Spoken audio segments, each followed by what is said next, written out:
Welcome to the MEND, a podcast to learn about services and support for victims and survivors of crime, sponsored through the Center for Crime Victim Services here in Vermont. My name is Anna Nasset, and I'm the host of this bi-monthly podcast and show. And I'm delighted today to have Kelsey Rice here to discuss domestic violence and survivorship. Welcome, Kelsey. Hi. Hi. This show was created to take a deeper look at services, organizations, and concepts for victims and survivors of crime. We want to acknowledge our healing process and provide resources not only in our state of Vermont, but throughout the country that could benefit victims of crime as they begin to mend. I always want to offer a content warning. Our goal is to create a safe place to discuss topics of healing. But with that in mind, we may occasionally have a story related to crime, discuss our mental health, or have other sensitive subject matter. So I urge you to listen at your own discretion. As I said, I'm honored to have Kelsey here today. She works for Easter Seals Vermont, providing child and support family services. Easter Seals Vermont is contracted with the Department of Children and Families. She provides a variety of support services with a significant number of cases involving domestic violence and interpersonal violence. Kelsey is also a survivor of domestic violence and interpersonal violence and has turned her survivorship into activism and action here in the state of Vermont. Thank you so much for being here today. So excited. Thank you. Yes, I'm excited that we finally get to connect. So welcome. And just as we kind of start to get this conversation going, and only with what you're comfortable with, can you share a little bit about how you were called into this work? Yes. Well, as you said, I am a survivor of intimate partner violence. Domestic violence sort of covers a lot of areas, but for me, that's to be more specific. But prior to that, actually, I should say, I have nearly 20 years of behavioral and mental health direct service work. And so I was already in that work prior to experiencing domestic violence myself. So when I was in it, and on my way out really is what lit my fire to start speaking out and join this movement. When I was ready to leave, it was pretty clear what I was in. It was extremely difficult. But what was so shocking to me was that society, our communities, my family, my lifelong friends sort of just perpetuated the violence, continued it for my abuser. And that for me, I was aware as I was experiencing that over and over again, that it was a lack of understanding, really. It was not people intending to cause more harm. There have definitely been experiences of very clear discrimination based upon being a victim of domestic violence. And that absolutely evoked a lot of anger from me. And I would say propelled my recovery journey, really. It gave me a fire to fight. And that's what's brought me here today. Is what the change that needs to happen. Absolutely. Thank you so much for sharing that. And I'm sorry that you've gone through those experiences, and I'm happy that you're here raising a voice. I know how challenging that be, and it's a heavy load to carry as well. So thank you for raising that voice, and so that others can respond with appropriateness in the future is such a huge thing for us all to learn, is how to respond to the people in our life who are experiencing violence, and coming from that place of believability and compassion and care is so important. Yes.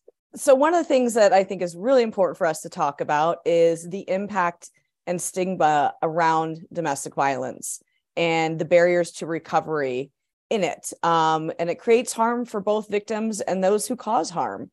So could you talk to me a little bit about the impact of stigma on your own life and just how you see that, within our state as well? Yes. In my own life, and I always like to lift up my privilege. I was born into relative privilege. I have at times lost housing and places of employment due to the domestic violence. But I've always had doors open to me. I've never been without a home and safe place to be with my children. I've never been unable to feed my children. I do lean upon economic services for food benefits and everything that I am possibly eligible for, which I need because I'm a single mother of 3 children. But with that said, despite the privilege that I have, I would say that the barrier continues. I am now 5 years out of the relationship, And while I have relative safety, I still have a relief from abuse order in place.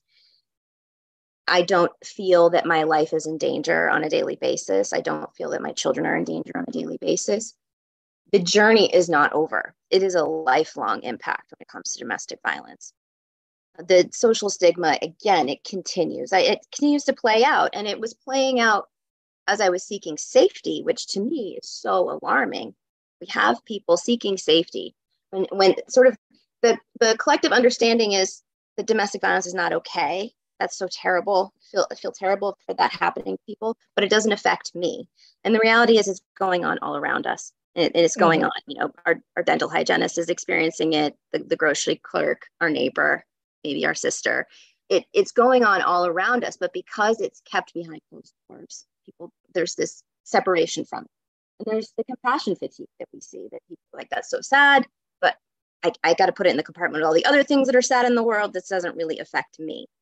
And the more recovery I have and the burden that I continue to bear as I'm trying to manage providing for 3 children, being a social worker and serving victims myself, is that it's the smaller pieces. It's sexual harassment in workplaces, right? It's not just getting comfortable speaking up when you see the signs of domestic violence going on with your coworker or your neighbor or your friend.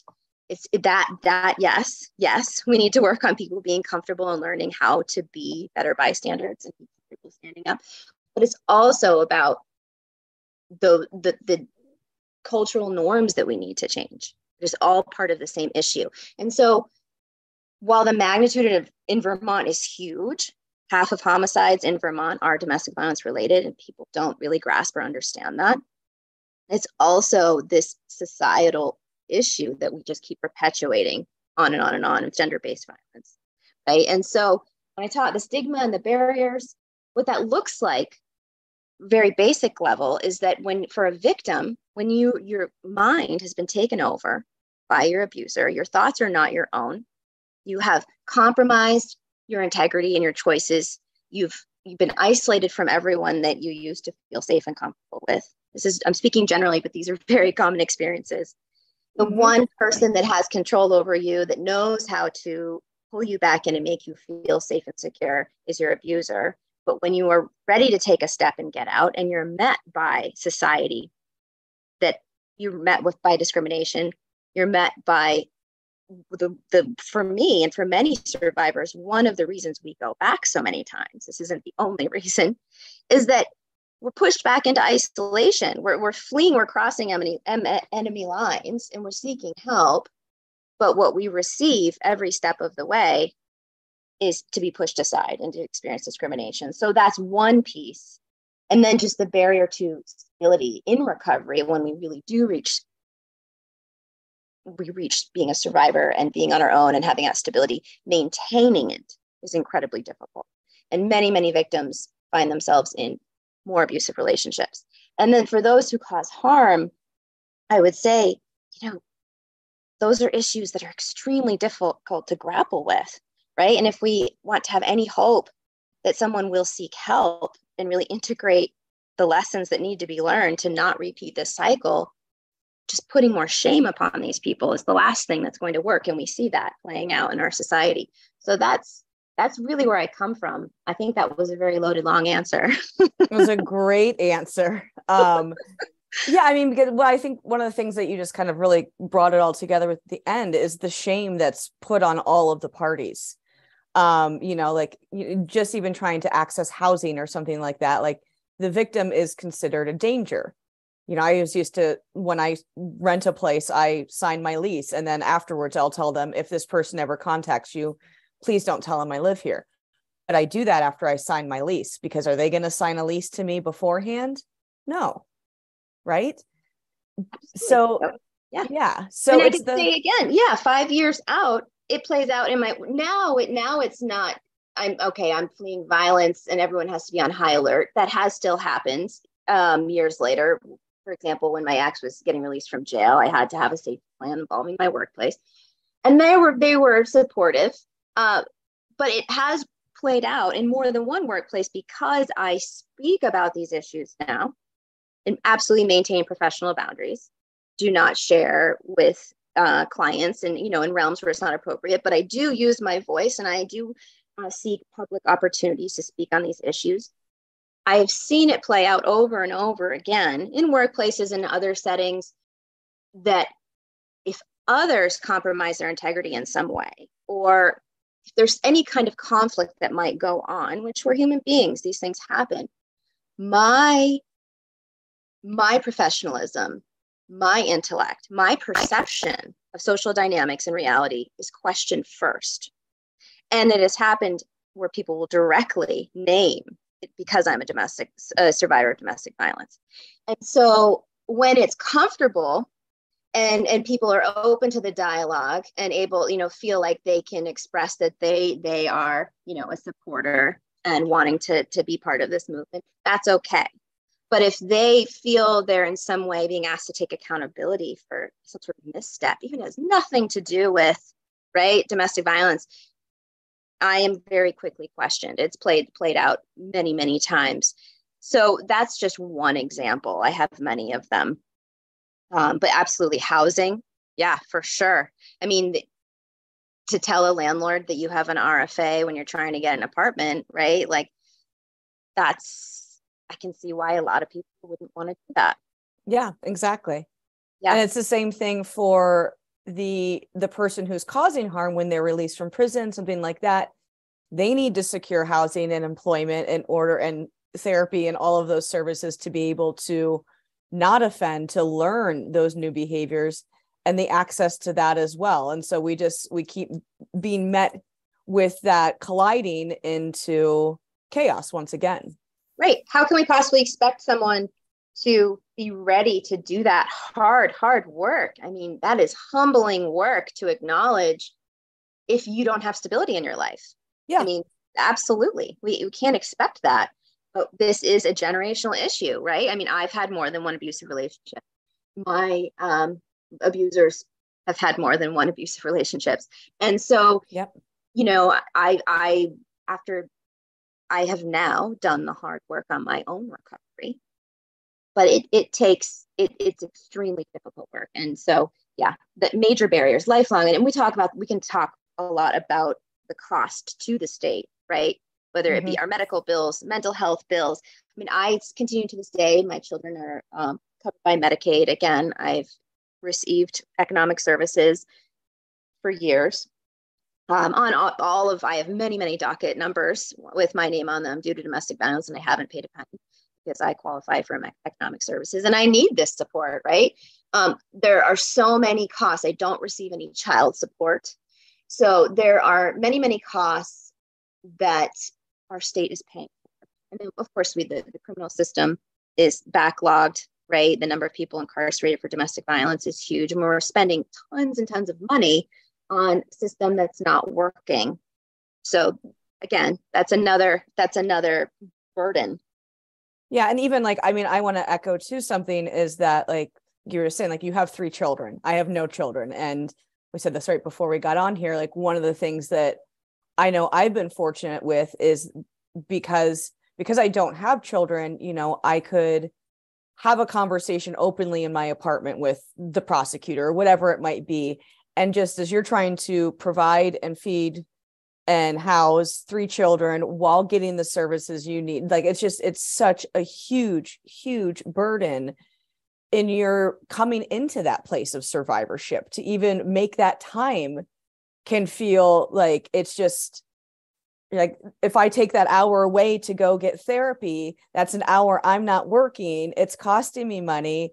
It all goes around. It's never ending. I mean, really, I don't know how I do it. I can say that I cannot operate to my full capacity in any area of my life, whether it be in my parenting, whether it be professionally, whether it be in my self-care, whatever it is, I can't. It is not humanly possible to do what is on my plate. It is, I mean, I am completely comfortable saying at this point in my life that all victims and survivors of domestic violence deserve so much respect. You cannot possibly imagine how difficult it is to do what we do unless you've lived it.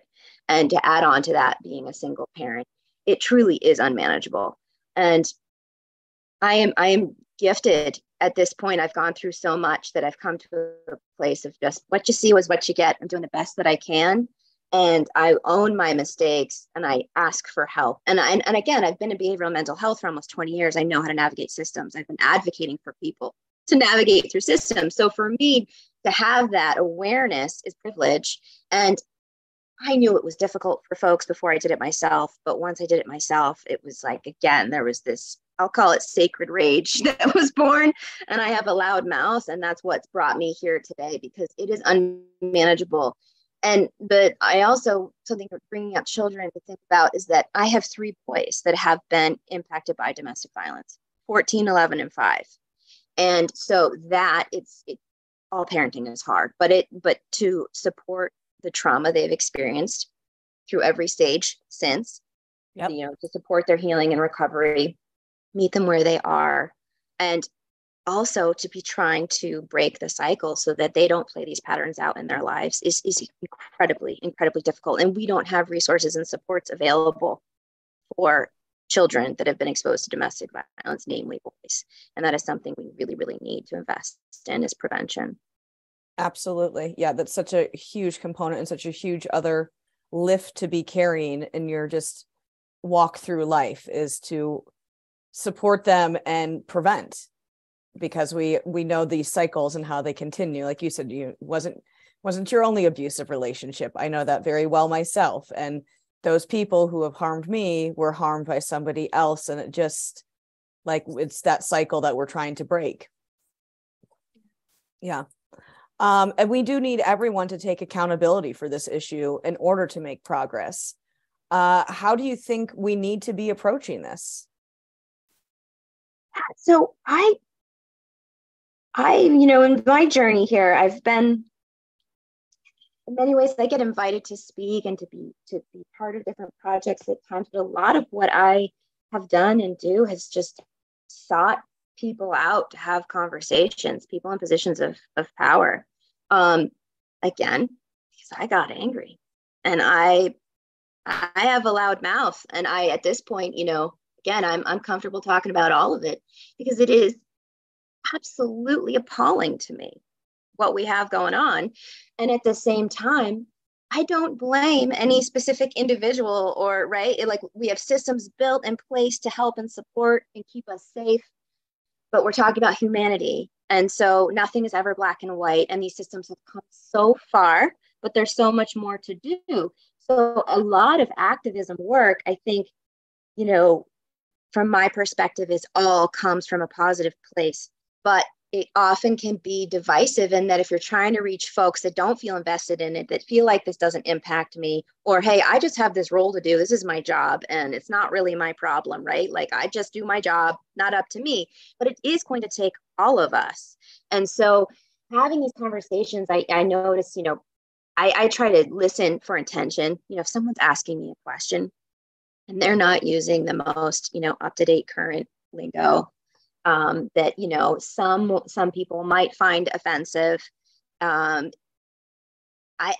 find, like, let's seek to understand where we're both coming from and find collaboration. And through that, I can educate, right? Like, use my lived experience, be vulnerable enough to, like, I get really detailed about how I made, the work of law enforcement so much more difficult, right? And in doing so, I can open up a conversation of, like, the patterns that they see with victims.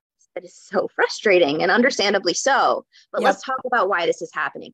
And advocates have been doing this work for so long, right? We're standing on the shoulders of our grandmothers here, and continued. And I think the gift that victims' lived experience that we can give when some of us are comfortable, is to really say, yeah, I did that. This is what it looked like. And let's talk about why. Let's talk about how your work is so important. And another piece that I do is that I really intentionally lift up the experiences I've had that were positive, whether it be with law enforcement or advocates or DCF workers. There have been multiple DCF investigations into my family, or, friends and family. I lift those up, especially when I'm speaking publicly. And in doing so, I hope to inspire others to think differently about their work. When I speak about the negative experiences, I never mention, specific identifying details. So that's my approach. And I find that, it softens folks, right? It brings the humanity in. And that's what we need to do, like help people get more comfortable having uncomfortable conversations. This is uncomfortable stuff. And really my aim is to inspire, how do we have folks in positions of power be mentors to, start modeling. That is what it's going to take, right? Leadership in law enforcement and captains on football teams, coaches, like to speak out, to model appropriate and be vulnerable, right? Like you make a mistake, you're inappropriate towards a woman and you recognize it, or she mentions it to you, own it. Right? Yeah. Have conversations. And I think everyone is so afraid to do that, to stand in integrity. It's scary. Yeah. That's kind of where I come from. Take accountability wherever I can, be vulnerable, and hopefully inspire others to do that. Yeah. Because we all screw up. We're all learning, right? And I think that's such a big, important thing is for us to take accountability in how we're doing this work, how we're approaching it, so we keep learning. And I really liked what you had to say too, was just like, bringing that positive voice in, even despite the negative experience. And I think especially when we're educating people, if you're out training or doing whatever, if you come in and you're like, you did this wrong, this wrong, this wrong, this wrong, this wrong, like everyone's just going to be sitting there, arms crossed. And that means they're not hearing, they're not receiving it, right? But if I can come in and be like, okay, so this is all the stuff that was done really right, and kind of layer in there some of the other stuff, that's a much better way to approach it, because we all learn better through positive reinforcement. We learn our lessons the hard way, but we do learn through that positive reinforcement. And I really appreciate that's something I think we have a very similar passion about in this work, is how we approach it from that place of love. And I think most people have good intentions, right? We are just stumbling through life trying to figure this out, and we hurt one another. Absolutely. And we have so much programming going on that we aren't even aware of. And so trying to shed light on these issues and come together, you have to find a place of collaboration without, triggering defenses. And so I find people are more receptive to those uncomfortable places when we can find that together. So, yeah. Absolutely. So I would love to hear about some of the actions you've done with your activism. Like, you've had this activism and advocacy that's been birthed out of your experience. So what are some of the things you've done in your community, in the state level? And then we'll talk about what you want to do in the future. What I've done, really, I think just a lot of talking, really, right? Like, I don't know. Yes, but you've done what you've done in your own. I'm saying I've accomplished some big things. But sorry, what were you saying? I was gonna say, brag on yourself a little bit. Like, you have done things in your community, getting resolutions passed, and you're doing these things. And I think that's important for listeners to hear, because we think on this big thing and like we have to be out there speaking and whatever, but sometimes it's the really simple work in our own communities. So just for people to be able to kind of learn what they can do in their community, in their state, modeled off of what you've done. No, and I was going to say that it is my passion, and I have so many things I would like to see move forward, and I am stubborn and persistent and patient. So, and I sort of have developed that reputation in some circles for this. And so while I can't say like, yes, this goal has been accomplished, there's movement, and that feels good. And so a lot of that is conversations. The resolution, well, I'll start from the beginning. That basically what happened, how it started me out and what's led was, it started with really, really alarming, from my perspective, experiences with law enforcement when I was seeking safety. And so from there, I reached out to the Women's Freedom Center and the Windham County State's Attorney's Office Victim Advocate, because they'd had supported me. And it was sort of after the dust settled and I was safe, but I was in the position I was in, I was supporting other people, and I was just like, I can't let this go. I can't let go what I experienced. And of course, it was ongoing. And so from there, they connected me, and I was invited to address the Brattleboro Police Department. That was a very cathartic experience, right? That was my first, I'm going to speak publicly about my lived experience. And it was because of experiences I'd had with their department and Vermont State Police.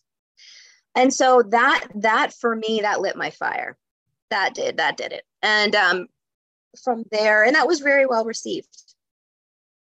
From there, the Vermont Network Against Domestic and Sexual Violence, Women's Freedom Center referred me to them. And from there, they started inviting me to speak in support of legislation and all sorts of different, any speaking events, really. They know I always say yes. Again, because I found no matter how far I get in my recovery, it is exhausting. And as I said, no human being can do it. And what I have found, the only coping mechanism that I have found is to speak about this. I don't see it getting any easier. And I'm very aware of my privilege. And so for some of us, I mean, everyone's experience is their own, but for some victims and survivors, being able to share our experience and lend it in service, for me, it gives it purpose. Pain, the ongoing stigma, just the injustice of it, it gives it purpose. And so I've continued on from there, and I just, honestly, again, I got even more bold. And, someone at the network could say, hey, you should talk to Ingrid Jonas of Vermont State Police, or you should talk to Jen Furbo of Vermont State Police. You should talk to this person, that person. And I don't go away. Like once somebody tells me, hey, you should talk, I'll start sending emails. And if I don't, and what I found is someone will get back to me. Yeah, I really want to talk to you.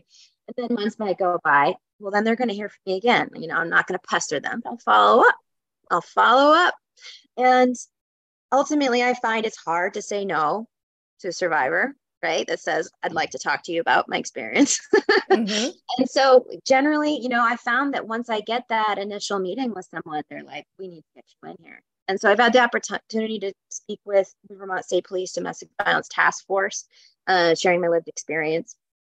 And that was fantastic. And from there, one of my big goals, I would really like to see improvements to domestic violence training for law enforcement in this state. And I would really like lived experience of survivors, for those changes to lean upon our lived experience, pull us in, into that. And I really think in trainings to wherever it might be appropriate to have us address new law enforcement, and for those that have been doing the work for a long time, are burnt out, and they need to pull us in. Absolutely. And I'm pro police, right? So that's one that there's so much debate going on in our world around that. I believe there's a lot of work that needs to be done around what law enforcement work looks like. But I am pro police, and I have my only avenue to safety was leaning upon law enforcement and criminal justice system, because the risk to my life was so severe. Simply not an option to call a neighbor or a friend. Absolutely has to be law enforcement. So I'm very passionate about that. And the town resolution, Vermont Network, they started this wonderful Uplift Vermont campaign, which is so aligned with where I see, how we need to get everyone involved. We need to invest in prevention. We need those who, again, are in positions of leadership to influence, to help shift the tides. So they started that campaign, and Jess Barquist was saying, Kelsey, aligned with this campaign, you could push a resolution. So once someone gives me an idea, like, okay, I'm doing it. Yeah, I love it. Right. So the Women's Freedom Center teamed with me, and we pushed town resolution in Brattleboro, which was passed, acknowledging domestic violence as a fundamental freedom from domestic violence as a fundamental human right. And that was really, somewhat performative, but it is the way the resolution is written is, again, hopefully paving the way for in the future investment in projects into prevention, acknowledge the severity of the issue, and hopefully more work down the road towards prevention. And so again, and these things just build on themselves. So from there, the men that organize and run the domestic violence accountability programming in Brattleboro area invited me to start addressing their groups, which was a whole new lens to address offenders. They're all there court ordered doing that programming. And I have to tell you, I've addressed a lot of different groups of people, and the questions and the dialogue that I've had with offenders was really, really valuable. It was valuable for me, and for those that were ready, expressed it was really valuable for them. And in other states, having victims address accountability programming is something that is just built into the programming. Yep. And so I know they're working on changes around accountability programming and restorative justice around domestic violence. And I would really like to see, where appropriate, right, and with survivors that are in a place that are comfortable with it, I would like to see our voices pulled into that as well. And from my perspective, that's all lends itself towards that restorative justice piece, maybe a different aspect of it. But I think we need both. Absolutely. Yeah. I love that. Yeah. And you mentioned Uplift briefly. I did an episode. I don't know which episode number it was, but it was, if for the listeners who want to learn more about the Uplift campaign, we did do an episode about it last year. So it's a source and tie in. What are some of the actions you'd like to take in the future as we're kind of winding down today?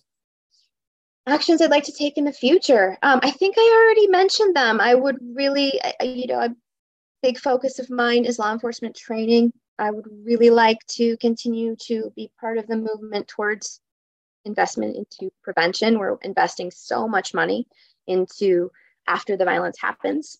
Yep. And we need to continue to support victims in accessing safety, but we need to start looking at this differently because it's not working. So prevention in general, and supporting advocates and the work that they do. It is very difficult work and we need them desperately. Absolutely. Yeah. And just as we already talked about, continuing to have conversations in small scales and broader scales whenever possible, to help inform folks and inspire. I feel like this issue does affect all of us, even if it's, again, within our workplaces, within our family relationships, even if it doesn't rise to the level of violence. This is a systemic issue. Absolutely. And I think that's really like the good point to kind of bring it back around to, is this is happening everywhere. You said our grocery store, our neighbors, our friends, our family members. This is such a huge systemic issue and we can't be blind to it. And even there's something you said at the beginning of the interview about just, even like looking at sexual harassment in the workplace. Like if that person is willing to make those comments in the workplace, what are they doing at home? Is something I come back to a lot of, just like, how do we look at all of those things and go, oh, what's happening in the home life of these people, and just having our eyes really wide open. And that's where that prevention piece comes in as well, is looking at the people who we're interacting with and realizing there might be a bigger story or a bigger injustice or danger within that.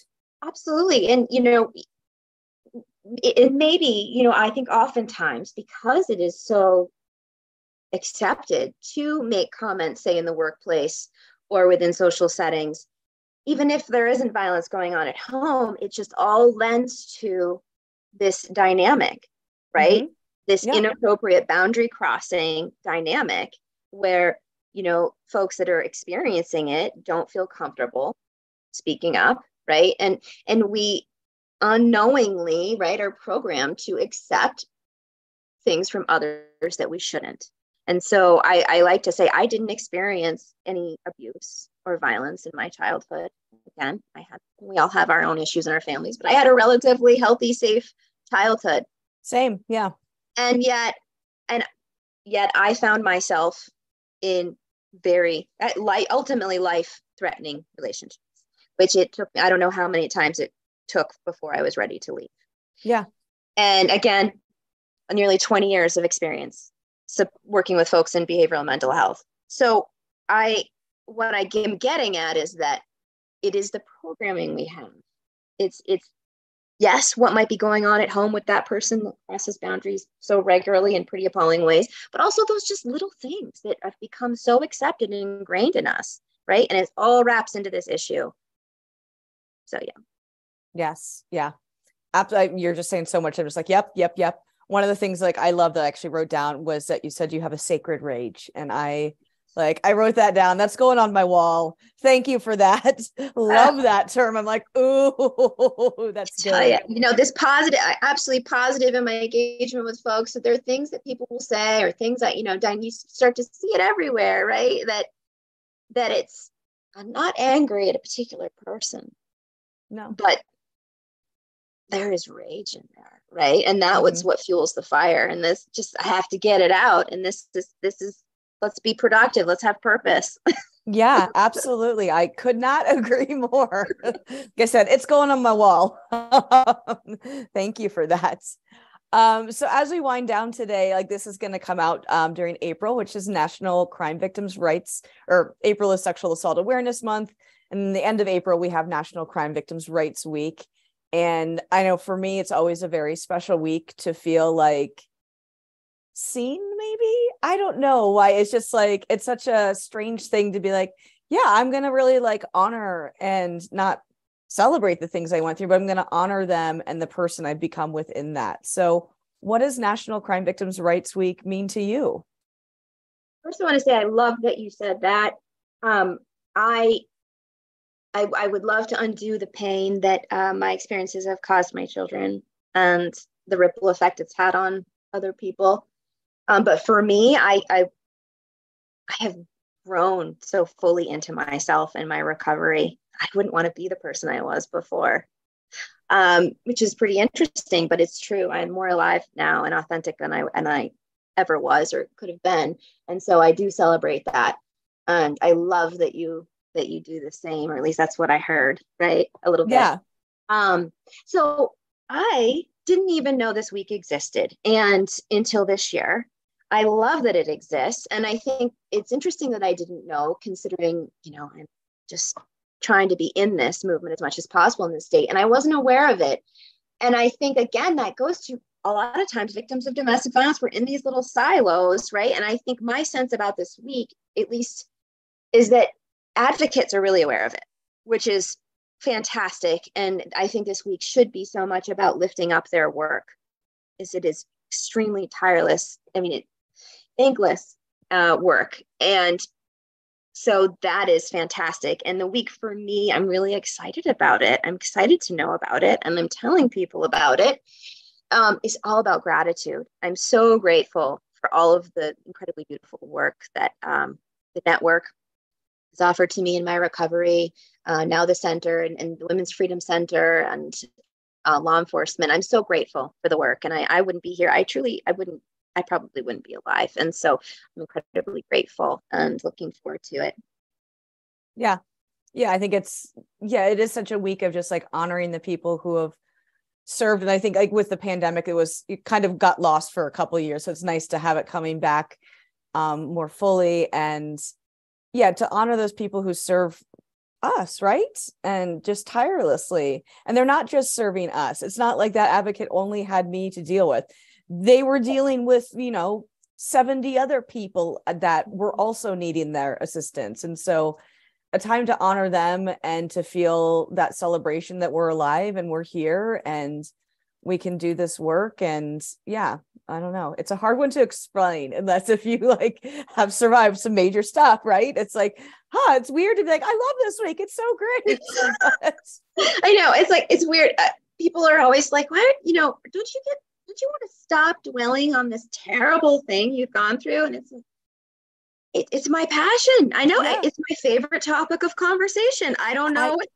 I know people say to me, they're like, how do you do this? How are you happy? How are you joyful? Like, this is such dark work. I'm like, okay, first off, I'm not happy all the time. Right. Let me be real clear about that. And I was like, but like, I'm connecting with all these people who understand me in a fundamental way that most of society cannot.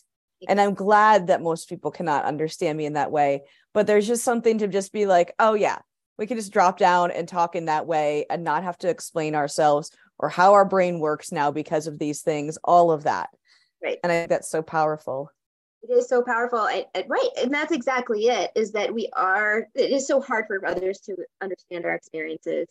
Even though it's going on all around us, it's not spoken of. And so having an opportunity to commiserate a little bit and to work on this movement together. And I especially love when I'm able to reach those that it can maybe walk away with a bigger understanding. Again, it gives it purpose. That's why I love it so much, because the hardship isn't going away. And so if I can give it purpose, then that's a beautiful thing. Love it. Well, that's a perfect way to close up, because I always ask the question at the end here of, what would you like to say to victims and survivors who are listening today? Oh, yeah. Well, right.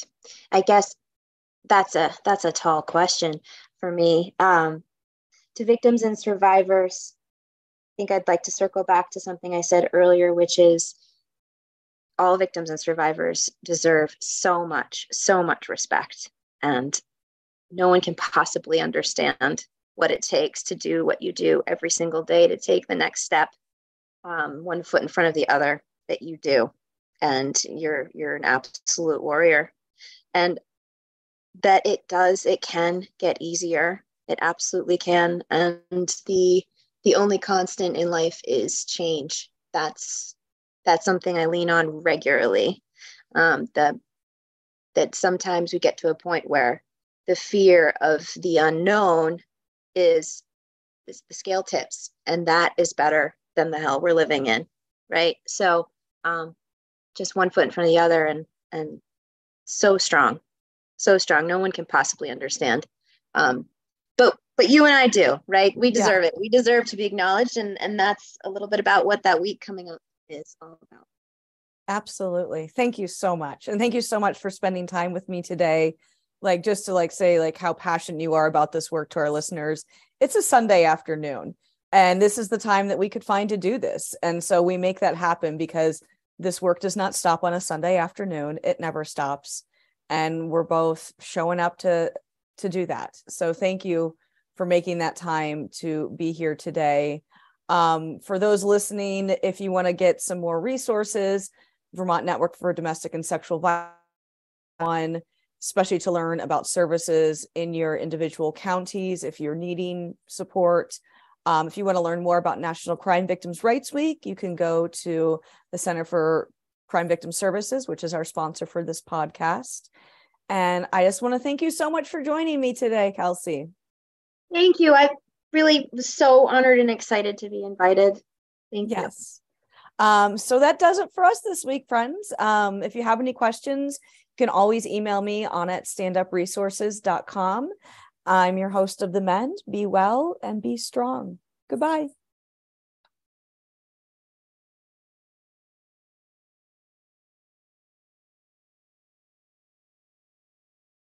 If you enjoyed this episode, please leave us a review or feedback. We love hearing new topic ideas from listeners and watchers as well. Thank you for listening to The MEND, and be well.